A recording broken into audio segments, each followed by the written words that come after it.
Sa unang pagkakataon sa history ng Pilipinas, ngayon lang nagkaroon ng vice presidente na magpapapatay ng presidente para makaupo sa pwesto? Walang vice presidente na nagpapapatay ng Pangulo. Ngayon lang. Walang vice presidente na handang magpapatay para lamang makaupo sa pwesto. Ngayon lang.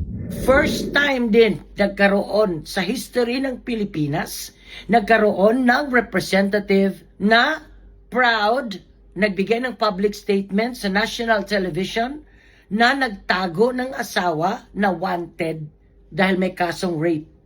Ikaw yun. Magandang umaga, hapon, gabi sa inyo lahat. Alam ko na delayed reaction ako. Dahil ito, naghihilutan kami dito. They were messaging my feeds because we went to Ocean Park. The first time ko talaga naklaro yung sinabi ng babaeng bumubula-bula ang bunganga. Sorry ha, nawala talaga respeto ko sa ilalo. Biruin mo, first time ako nakarinig na sinabi niya, parang first day pa yata to ng impeachment if I'm not mistaken. Anong sabi mo, Luistro? Sa unang pagkakataon, ngayon lang nagkaroon ng vice presidente na may kaibigan na hitman. Sa unang pagkakataon, ngayon lang nagkaroon ng vice presidente na magpapapatay ng presidente. Sa unang pagkakataon sa history ng Pilipinas, ngayon lang nagkaroon ng vice presidente na magpapapatay ng presidente para makaupo sa pwesto? Ang kupal, ang kapal naman ang mukha mo. You think kagalang-galang ka pa? Napakaungas mo naman, tanggara. I'm sorry dyan sa ating mga minors na mga friends. How dare you to conclude? How dare you to say that? Huh? You have the nerve? You have the audacity? Why would she kill? Ang klaro naman na sinabi niya na magpapatay siya kung mapapatayin siya. Multo na muna siya bago mapatay ang presidente. Ano yung sinasabi mo? Na public statement? Alam ko delayed reaction ako, pero mali. Maling-mali ang sinabi mo. Ha? Public statement that the court will hear? The court will judge? Anong i-judge ng korte sa public statement ng Vice President? Wala naman siyang sinabi na papatayin ko ang presidente. Walang period. Wala siyang sinabi na papatayin ko, ipapapatay ko ang presidente para makaupo ako sa pwesto. She did not say that. She never made that public statement. She never made that public statement. Talo. Sabi ng friend ko na spiritual leader din. Ano ba nangyayari sa atin sa spiritual na ngayon? Sabi ko nga, mayawaan tayo. Pero sabi ko, mas makasalanan tayo sis kung hindi natin ikokorek ang mali. Sobra naman yung sinabi mo. Naggawa-gawa ka na ng istorya. Nakakawalang respeto ka. Buti pa ipagpatuloy mo na lang uminom para bumula ng bunganga mo. Skitsu. Inisa-isa, wala namang sinabi na papayahin. Dahil nga po, alam na natin lahat ito. Very obvious. Para ma-disqualified si Inday, hindi makatakbo sa presidential election this 2028. Alam niyo po, sigurado ako naka-realize na si Inday noon na nung biglang dumating ang billion sa office niya, nagduda na siya. Pero she chose to believe them. Nagbigay pa rin siya ng benefit of the doubt. Bakit po? Dahil mabait po si Inday. Yun po ang totoo. Hello po sa ating mga bagong friends, ating mga viewers dyan. Maraming salamat po sa inyong tiwala. And I will make sure naman that all of our videos like this will also serve as an awakening to all of us in the DDS family. Magandang umaga, hapon, gabi sa inyong lahat. Hindi po kaya ito another way of God's wrath? No? Hindi po, sa mga hindi nakakaalam kung ano po yung wrath, hindi po daga, no? Yung uncontrollable anger. But only God can have this behavior. No? Dahil napapansin ko po, lahat po ng mga involved dito, most especially yung ginagawa kay Inday Sara, sa mga Dutertes, they are not ordinary people. nasa posisyon, mga respectable people, intelligent people, educated people, especially mga wise. Kasi pag wise ka, practical ka. No, mag-iingat ka sa ating mga ginagawa, lalo na kapag politician, kasi baka hindi na tayo iboto sa susunod. Napapansin ko parang bang pinagbubuhol sila ng Diyos. No? Parang inisa ang kanilang thinking, ang ilang mga plano, paniniwala.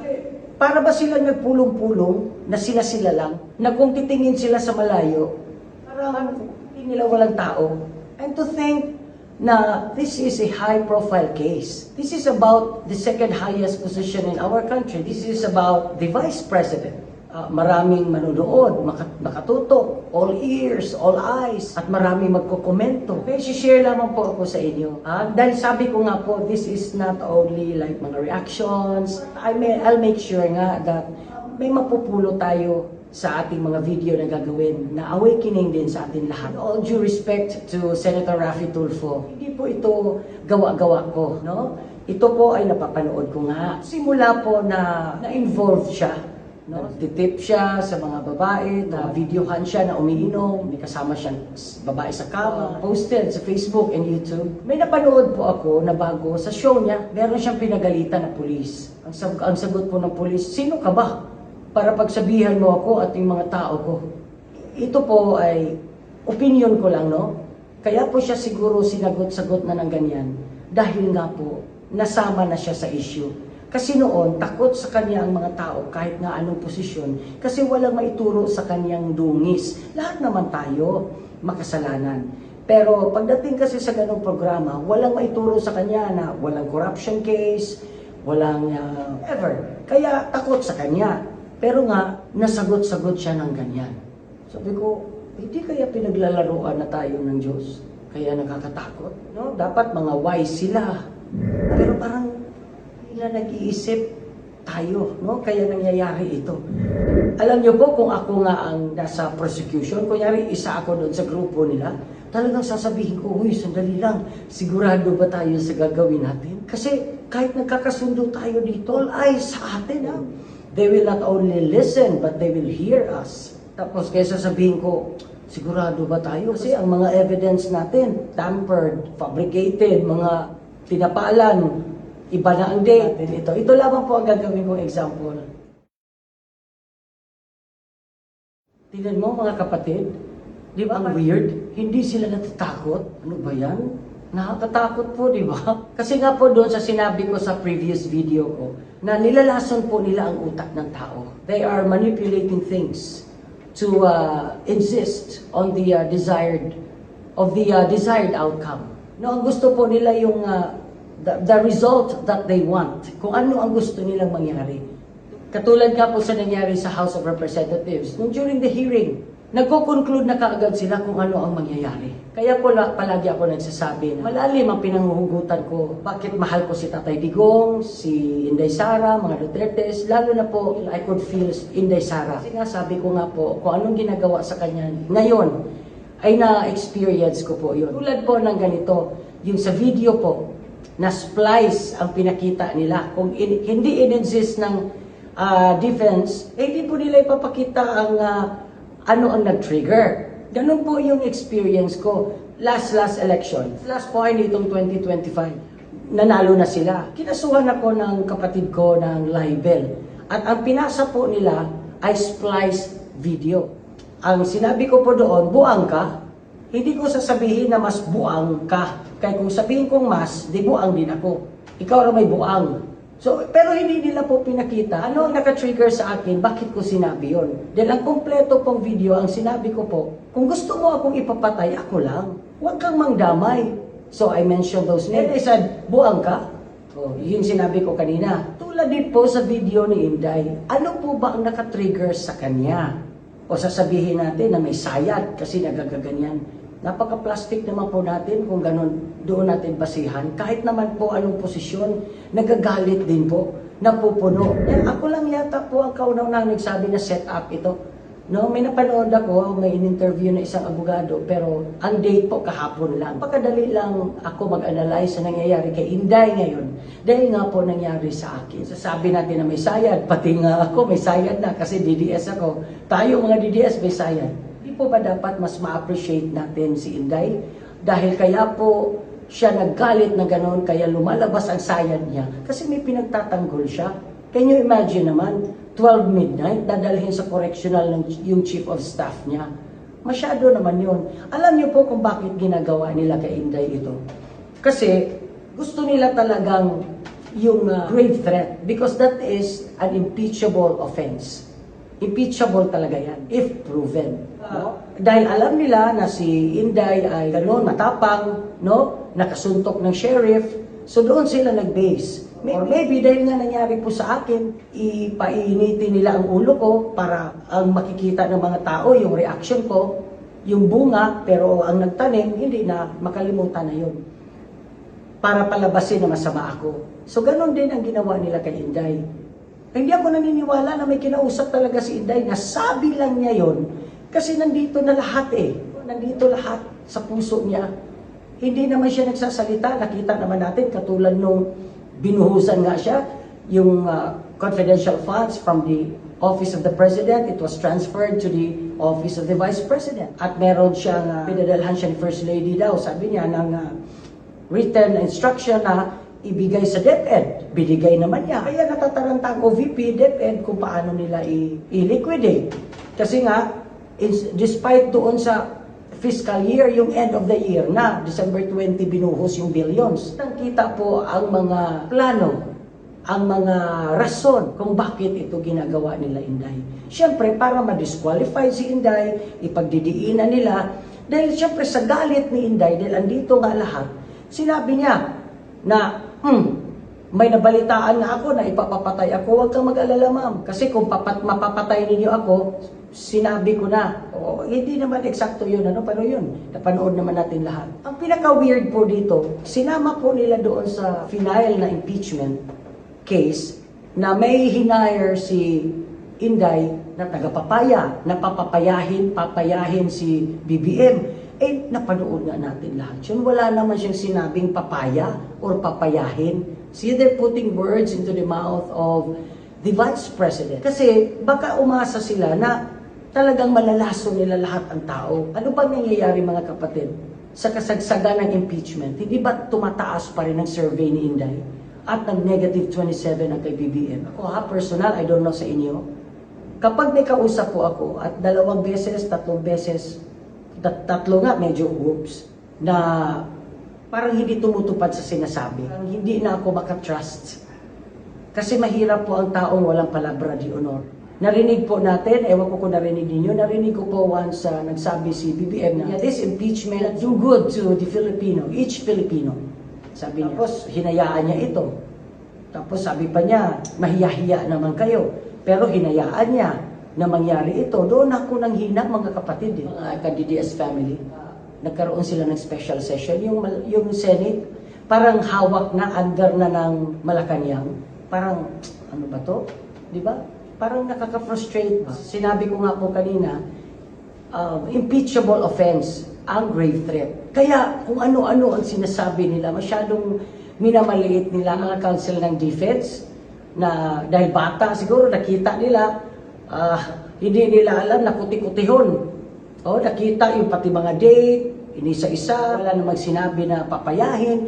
Dahil nga po, alam na natin lahat ito. Very obvious. Para ma-disqualified si Inday, hindi makatakbo sa presidential election this 2028. Alam niyo po, sigurado ako naka-realize na si Inday noon na nung biglang dumating ang billion sa office niya, nagduda na siya. Pero she chose to believe them. Nagbigay pa rin siya ng benefit of the doubt. Bakit po? Dahil mabait po si Inday. Yun po ang totoo.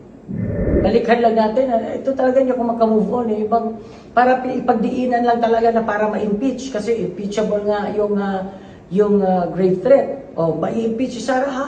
Kailangan ilagay natin dyan na nag-hire siya, na ipapaya, whatever, kung ano yung mga nag-hire sa papaya, kung ano ipapaya, Hindi ko rin naiintindihan. Dahil nga malakas ang loob nila na majority na live po ito.